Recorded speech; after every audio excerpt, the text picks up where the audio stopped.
Oke, assalamualaikum semuanya, saudara yang akan menulis resume. Nah, maka kita aturlah segala halnya harus sesuai dengan karya ilmiah yang bagus, ya.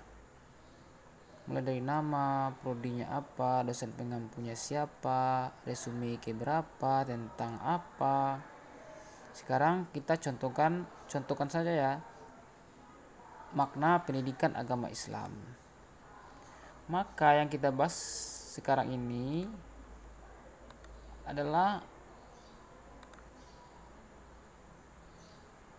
kita coba dari pengertian agama dulu.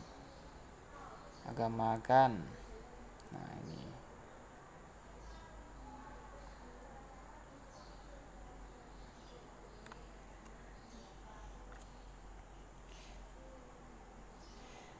Oke, jadi pengertian agama ini kita ambil dari bukunya siapa?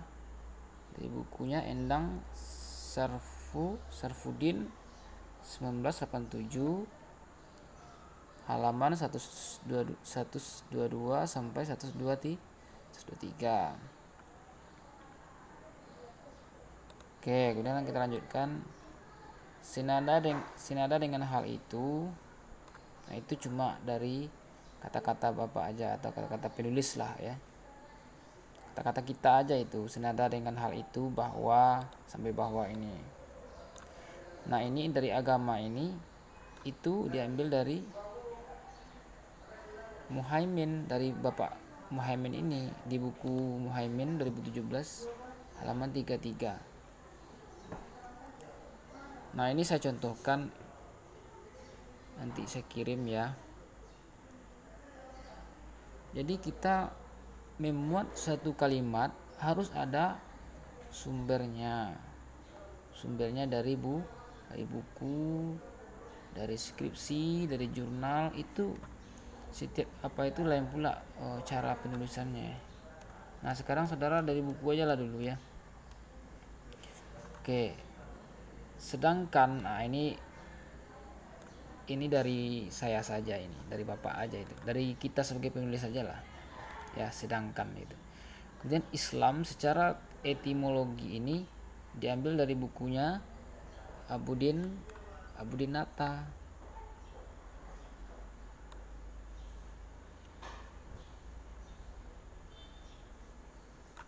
Nah, Abudin Nata 2010 halaman 231. Oke, kita lanjutkan.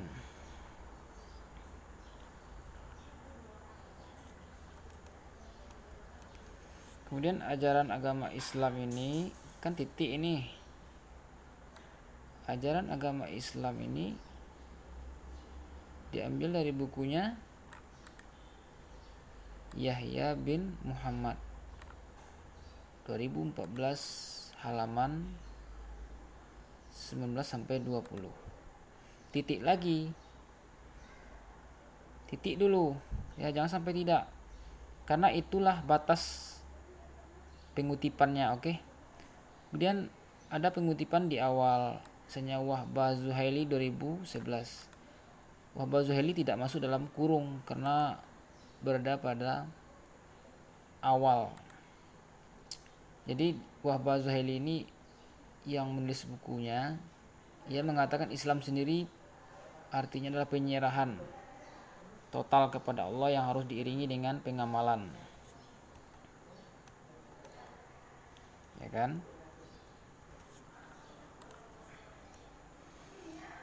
Sedangkan Islam sendiri merupakan satu kesatuan agama yang disepakati oleh semua nabi. Adapun perselisihan agama itu dihasilkan oleh pengikut agama karena kedengkian dan kezaliman mereka. Oke. Selanjutnya, kemudian yang dimaksud dengan pendidikan agama Islam adalah upaya sadar terencana dalam menyiapkan peserta didik untuk mengenal, memahami, menghayati hingga mengimani ajaran Islam. diikuti dengan tuntunan untuk menghormati penganut agama lain dalam hubungan dengan kerukunan antarumat beragama hingga terwujudnya kesatuan bangsa. Nah, ini diambil dari bukunya Abdul Majid 2005 halaman 130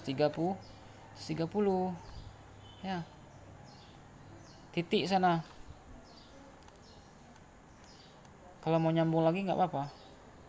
Pokoknya ada titiknya, ada batasnya, itu yang penting ya. Kemudian sebagai penulis, siapa yang menulis? Ya yang buat resume lah, ya kan? Nah, itu harus ada menyimpulkan apa yang telah disampaikan oleh para penulis buku tadi di atas. Berapa orang tadi yang menulis buku ini? Berapa orang yang ada di atas itu referensinya. Nah, itu yang kita simpulkan.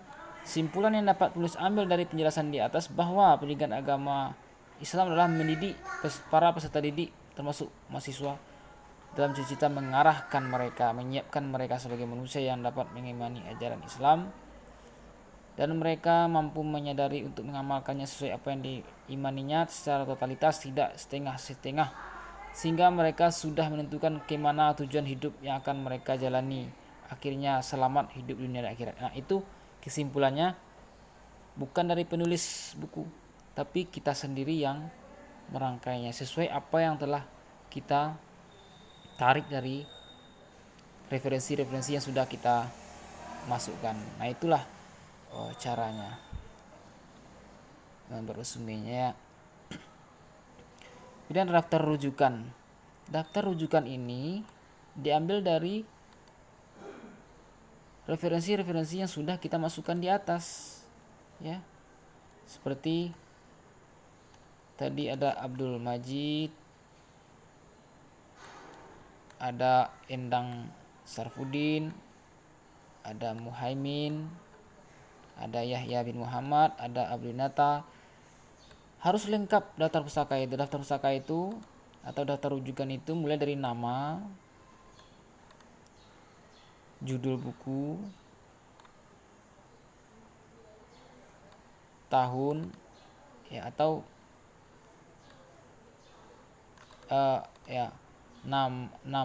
nama penulis buku, judul, kemudian penerbit, kota terbit Bandung misalnya, penerbit misalnya Remaja Rosda Karya, itu penerbit atau cetakannya 2005 ya. Begitu ya urutannya: nama, judul buku, kota terbit, penerbit, tahun.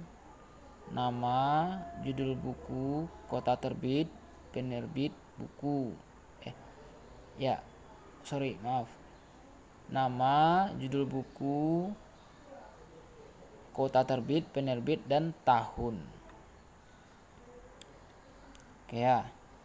Misalnya Yahya bin Muhammad, metode praktis menghafal Al-Quran, kota terbitnya di Jakarta, penerbit atau cetakannya di Pustaka Azam, tahunnya 2004. Abrinata, nama orangnya yang menulis buku, kemudian studi Islam komprehensif, itu judul bukunya, kemudian Jakarta, kota terbit Raja Wali Pers, itu penerbitnya, dan tahun 2010. Jadi seperti itulah dalam penulisan karya ilmiah yang bagus. Jadi saudara harus mengerti itu semua ya. Demikian dulu. Wabillahi taufiq. Assalamualaikum warahmatullahi wabarakatuh.